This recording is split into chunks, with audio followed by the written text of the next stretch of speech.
ഏവർക്കും നമസ്കാരം. SSLC IT examination March 2025 ബന്ധപ്പെട്ട് കൈറ്റ് പുറത്തിറക്കിയിരിക്കുന്ന പ്രാക്ടിക്കൽ എക്സാമിനേഷൻ സാമ്പിൾ ക്വസ്റ്റ്യൻസിലെ ഒന്നാമത്തെ ചോദ്യം എന്ന് പരിശോധിക്കുക. മാതൃകയിലുള്ളതുപോലെ ഒരു ചിത്രം ഇങ്ക്സ്കേപ്പ് സോഫ്റ്റ്വെയറിൽ തയ്യാറാക്കുക. അതിന് ചില സൂചനകൾ നൽകിയിട്ടുണ്ട്. ഹോമിലെ ഇമേജസ് 10 എന്ന ഫോൾഡറിൽ പിക്ചർ 1 JPG എന്ന ഒരു ചിത്രം എടുത്തതിന് ശേഷം ഈ കാണുന്ന മാതൃകയിൽ തയ്യാറാക്കി അതിനെ ഗ്രൂപ്പ് ചെയ്ത് അതിനെ SVJ ഫോർമാറ്റിൽ തന്നെ എക്സാം 10 എന്ന ഫോൾഡറിലേക്ക് register number _ question number file name നൽകിക്കൊണ്ട് സേവ് ചെയ്യുക എന്നുള്ളതാണ് ചോദ്യം. അപ്പോൾ ഇത് വർക്കൗട്ട് ചെയ്യുന്നതിന് വേണ്ടി കൈറ്റ് തന്നെ അതിൻ്റെ ഒരു റിസോഴ്സ് ഫയൽ ലഭ്യമാക്കിയിട്ടുണ്ട്. ആ റിസോഴ്സ് ഫയൽ നമുക്ക് ഡൗൺലോഡ് ചെയ്യുമ്പോൾ IT എക്സാമിനേഷൻ സാമ്പിൾ ക്വസ്റ്റ്യൻസ് എന്നാണ് കിട്ടുന്നത്. അത് റൈറ്റ് ക്ലിക്ക് ചെയ്ത് എക്സ്ട്രാക്റ്റ് ഹിയർ കൊടുത്തു കഴിഞ്ഞാൽ ഇത്തരത്തിലൊരു ഫോൾഡർ ലഭിക്കുന്നതാണ്. ഈ ഫോൾഡറിൻ്റെ അകത്തിൽ ഈ ചോദ്യങ്ങളും നമുക്ക് ലഭിക്കും. അതുപോലെ തന്നെ ഡോക്യുമെൻറ്റ്സ് ഇമേജസ് എന്ന സിപ്പ് ഫയൽ കിട്ടുന്നതാണ്. ഇത് റൈറ്റ് ക്ലിക്ക് ചെയ്ത് കഴിഞ്ഞാൽ എക്സ്ട്രാക്റ്റ് ഹിയർ കൊടുത്താൽ ആ ഡോക്യുമെൻറ്റ് ഇമേജസ് കിട്ടും.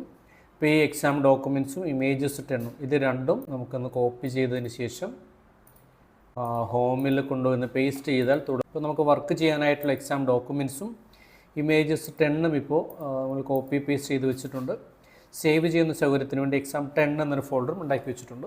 ഇനി നമുക്ക് ചോദ്യത്തിലേക്ക് കിടക്കാം. അപ്പോൾ ഇതിൽ പറയുന്ന പ്രകാരം ഈ ചിത്രം കൊണ്ടുവരിക, ഈ ബാക്ക്ഗ്രൗണ്ട് കൊണ്ടുവരിക, ഈ ടെക്സ്റ്റ് ചേർക്കുക. ഇതെങ്ങനെയാണ് ചെയ്യുക എന്നുള്ളത് നമുക്കൊന്ന് പരിശോധിക്കാം. ആപ്ലിക്കേഷൻ ഗ്രാഫിക്സിലെ ഇങ്ക്സ്കേപ്പ് വെക്ടർ ഗ്രാഫിക്സ് എഡിറ്റർ എടുക്കുന്നു.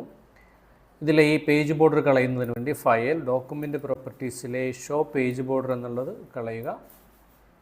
അതിനുശേഷം നമുക്കൊരു റെക്റ്റാങ്കിൾ വരയ്ക്കാം. റെക്റ്റാങ്കിൾ ഒരു ലൈറ്റ് യെല്ലോ കളറാണ് അതിൽ കൊടുത്തിരിക്കുന്നത്.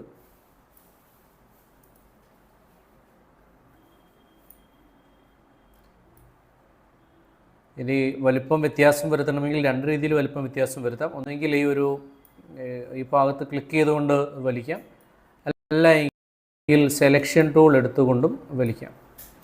ഇനി റെക്റ്റാങ്കിൾ ടൂളിലാണ് നിൽക്കുന്നതെങ്കിൽ ഇവിടെ അല്ലാതെ മറ്റൊരു ഭാഗത്താണ് വലിക്കുന്നതെങ്കിൽ മറ്റൊരു റെക്റ്റാങ്കിൾ ആയിരിക്കും വരിക. അത് പ്രത്യേകം ശ്രദ്ധിക്കുക.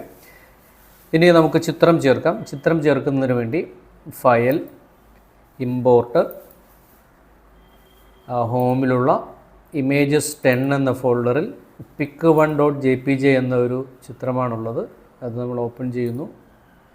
ഈ ഒരു വിൻഡോ വീണ്ടും ഓക്കെ ക്ലിക്ക് ചെയ്യാം. ഇപ്പോൾ ആ വിൻഡോയിൽ ഒരു ചെറിയ ചിത്രം വന്നിട്ടുണ്ട്.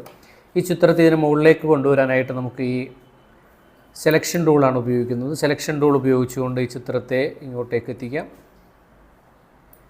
ഇനി നമുക്ക് വേണ്ടത് ഇതിന് താഴെ സ്കൂൾ ആനിവേഴ്സറി 2025 എന്നൊരു ടെക്സ്റ്റ് ടൈപ്പ് ചെയ്ത് ചേർക്കേണ്ട. ടെക്സ്റ്റ് ചേർക്കുന്നതിന് വേണ്ടി ഈ ടെക്സ്റ്റ് ടൂൾ സെലക്ട് ചെയ്യാം. അപ്പോൾ ഇവിടെ നമുക്ക് ടെക്സ്റ്റിൻ്റെ പേര്, ഏത് ഫോണ്ടാണ്, അതിൻ്റെ നോർമലാണോ ബോൾഡാണോ എന്ന കാര്യങ്ങൾ കൊടുക്കാം. അതുപോലെ ഫോണ്ടിൻ്റെ സൈസും കൊടുക്കാം. ഈ ഫോണ്ടിൻ്റെ സൈസ് കുറച്ച് വലിയൊരു സൈസ് കൊടുക്കുന്നതായിരിക്കും നല്ലത്. ഞാനിപ്പോൾ ഇവിടെ 50 എന്ന് കൊടുക്കുകയാണ്. അങ്ങനെ 50 എന്ന് കൊടുത്തതിന് ശേഷത്തിലേക്ക് ടൈപ്പ് ചെയ്യാം. ക്യാപിറ്റൽ ലെറ്ററിലാണ് കൊടുത്തിരിക്കുന്നത്. സ്കൂൾ ആനിവേഴ്സറി 2025 നമ്മൾ ടെക്സ്റ്റ് ടൈപ്പ് ചെയ്തു. ഇനി ടെക്സ്റ്റ് ഒന്ന് സെലക്ട് ചെയ്തതിന് ശേഷം ഡബിൾ ക്ലിക്ക് ചെയ്ത് ഒന്ന് ടെക്സ്റ്റ് സെലക്ട് ചെയ്യാം. അതിനുശേഷം അതിവിടെ അലൈൻ ചെയ്യുന്ന കാര്യം പറയുന്നിട്ടുണ്ട്. സെൻറ്റർ അലൈൻ കൊടുക്കാം. അതുപോലെ വലിപ്പം ഇനി വേണം കൂടുതൽ വ്യത്യാസം വരുത്തി കൂടുതൽ ഇവിടെ വ്യത്യാസം വരുത്താനുള്ള ഓപ്ഷനുണ്ട്. അതിൻ്റെ നിറം മാറ്റുന്നതിന് ഈ താഴെ കാണുന്ന ഈ നീല നിറത്തിലൊന്ന് ക്ലിക്ക് ചെയ്യാം.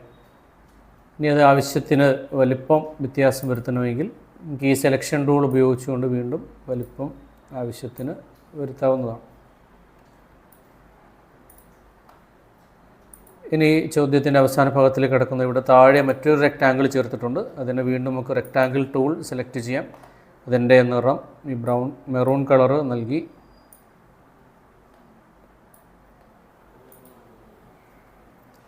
അങ്ങനെ ആ ഒരു റെക്റ്റാങ്കിൾ നമ്മൾ ചേർത്ത് കഴിഞ്ഞു. ഇനി ചോദ്യത്തിൽ പറയുന്നത് ഈ കാണുന്നതെല്ലാം തന്നെ ഒന്ന് ഗ്രൂപ്പ് ചെയ്യുക എന്നുള്ളതാണ്. ഗ്രൂപ്പ് ചെയ്യുന്നതിന് വേണ്ടി ഈ സെലക്ഷൻ ടൂൾ എടുക്കാം.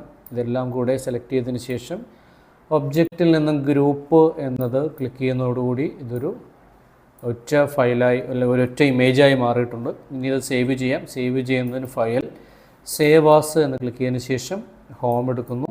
ഹോം എന്ന് പറയുന്നത് റീസെൻറ്റിൽ തൊട്ട് താഴെ കാണുന്നതാണ് ഹോം. അതിൽ എക്സാം 10 ഞാൻ നേരത്തെ പറഞ്ഞൊരു ഫോൾഡർ ഇല്ലായിരുന്നു, ഫോൾഡർ ക്രിയേറ്റ് ചെയ്തതാണ്. ഇല്ലെങ്കിൽ ഇവിടെ നമുക്ക് ക്രിയേറ്റ് ഫോൾഡർ ഉപയോഗിച്ചുകൊണ്ട് എക്സാം 10 ക്രിയേറ്റ് ചെയ്യാം. ഈ എക്സാം 10 ഓപ്പൺ ചെയ്യുന്നു.